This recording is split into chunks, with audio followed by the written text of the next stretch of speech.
Hello everyone, so let's discuss the next question. Find if there is any subarray with sum equal to 0 or not. तो इससे पहले हमने ऊपर के सारे जो प्रॉब्लम्स है वो डिस्कस कर रखे हैं. We will get the link of the playlist in the description of the video. You can go and check out. So let's discuss the problem. So में यार एक array given होगा, ठीक है, जिसमें पॉजिटिव और नेगेटिव एलिमेंट्स होंगे. तो हमें बस रिटर्न करना है कि अगर वो array में ऐसा सब array पॉसिबल है जिसकी सम 0 है या फिर नहीं है. तो अगर है तो हमें रिटर्न कर देना है यस, नहीं तो रिटर्न करना है नो. बुलियन वैल्यू रिटर्न करनी है ट्रू और फॉल्स. तो लेट्स सी कि ये जो एग्जांपल गिवन है 4 2 -3 1 6, इसमें ऐसा सब एरर पॉसिबल है. तो यस, वो बोल रहे हैं 2 3 -1 2 -3 और 1. तो 2 -3 इज -1 -1 + 1 इज 0. तो यस 0 इज पॉसिबल, तो हमने रिटर्न कर दिया yes. So let's discuss an approach. तो क्या था वो 4 2 -3 1 और आगे था कुछ 6. ओके, तो लेट्स सी. तो हम सबसे पहले कैसे देखेंगे कि कोई सब एरे ऐसा पॉसिबल है जिसकी सम 0 हो या ना हो. तो हम क्या करेंगे, सारे सब एरे जनरेट कर देंगे. तो सारे सब एरे जनरेट करने की टाइम कॉम्प्लेक्सिटी कितनी होती है, O (n स्क्वायर), और हर एक सब एरे की सम निकाल कर देख लेंगे कि एरे वो सब एरे की सम 0 है या नहीं है. अगर हमें मिल जाती है तो हम रिटर्न कर देंगे ट्रू या रिटर्न कर देंगे फॉल्स. तो उसके लिए कैसा होगा अपना ब्रूट फोर्स अप्रोच, i = 0 से लेकर n तक, इंट सम बराबर 0, और for int j = i to n and sum plus equal to हर बार कर देंगे a of j को, और देख लेंगे कि इफ सम 0 हुई तो रिटर्न ट्रू, और कभी नहीं हुई तो लास्ट में सबसे बाहर में रिटर्न फॉल्स. तो यार ये सिंपल सा ब्रूट फोर्स अप्रोच था, बट इसकी टाइम कॉम्प्लेक्सिटी कितनी है, O (n स्क्वायर. तो can we do some better.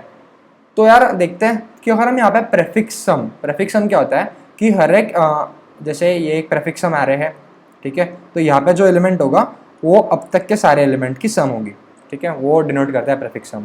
तो अगर हम प्रेफिक्स सम कंप्यूट करें ये वाले एरे पे तो क्या निकल कर आए, ये 4 + 2 6 6 - 3 3 3 + 1 4 और 4 + 6 10.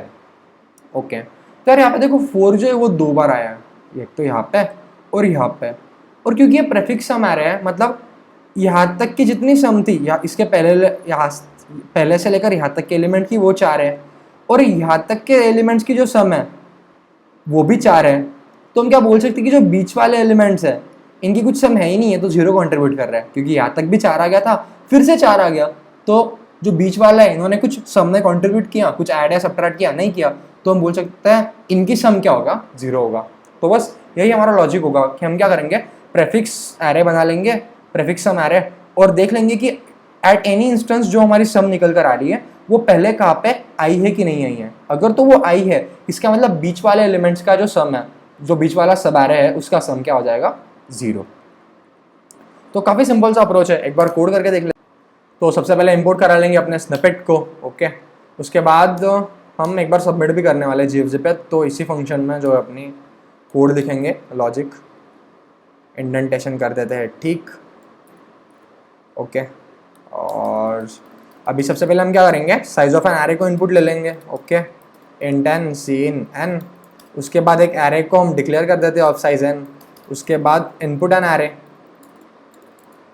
i = 0 से लेकर n तक i++, और उसके बाद कर देंगे sin ARR of i.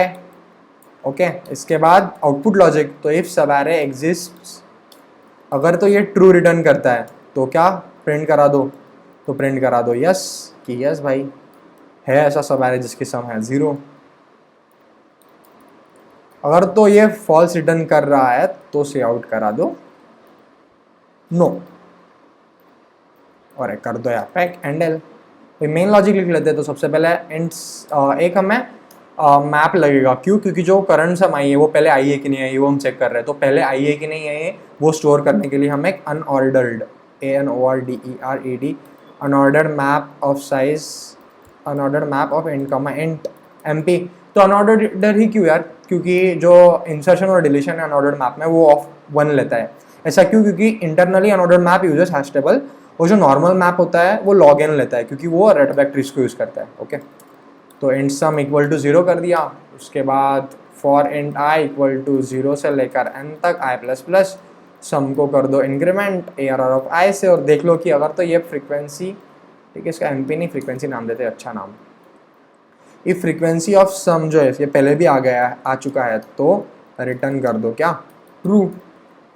और अगर ऐसा नहीं है तो फ्रीक्वेंसी ऑफ सम को कर दो इंक्रीमेंट,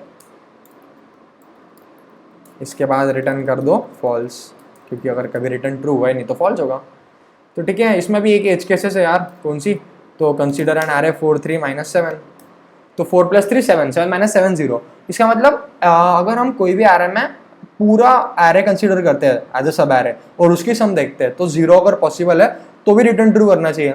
बट ये वाले केस में उसको पहले कहाँ पे 0 मिला ही नहीं है, तो पहले 0 मिलने के लिए हम क्या करेंगे, फ्रीक्वेंसी ऑफ 0 को एक बार कर देंगे इंक्रीमेंट।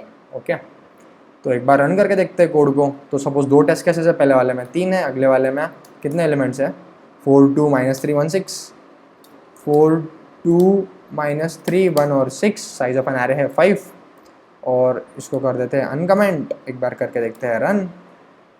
वो कुछ एरर तो नहीं आना चाहिए, तो यस यस आ गया, तो मतलब सही है। तो अभी एक बार सबमिट करके देखते हैं GFG पे, ठीक है, सबमिट।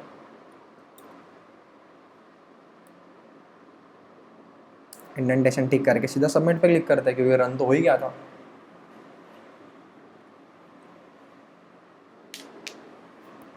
तो यस हमारा चल गया है, ठीक है। इसका मतलब सब कुछ इसके जो 5 हो चुकी है, क्या देख सकते हो 5 करेक्ट सबमिशन है, तो 5 इसीलिए क्योंकि मैं वीडियो बनाते बनाते कुछ गलतियाँ कर रहा था तो फिर से वीडियो बनाना पड़ा। ओके, तो यहाँ पे ये जो कोड है आपको इसकी लिंक मिल जाएगी डिस्क्रिप्शन में, you can go and check there. तो I hope you all understood the approach and like the video. Thank you so much, bye bye, मिलते हैं अगले वीडियो में।